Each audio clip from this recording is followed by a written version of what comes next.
السلام علیکم ورحمۃ اللہ وبرکاتہ۔ ہمارے عربی زبان کا پہلا سبق ہے۔ اس میں سب سے پہلے ہم ہادہ کا استعمال سکھائیں گے۔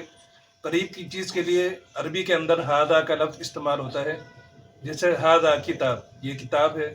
ہادہ قلم، یہ قلم ہے۔ ہادہ باب، یہ دروازہ ہے۔ ہادہ جدار، یہ دیوار ہے۔ ہادہ کرسی، یہ کرسی ہے۔ ہادہ ولد، یہ لڑکا ہے۔ ہادہ طفل، یہ بچہ ہے۔ ہادہ رجل، یہ آدمی ہے۔ ہادہ طالب، یہ طالب علم ہے۔ ہادہ معلم یا ہادہ مدرس، یہ استاد ہے۔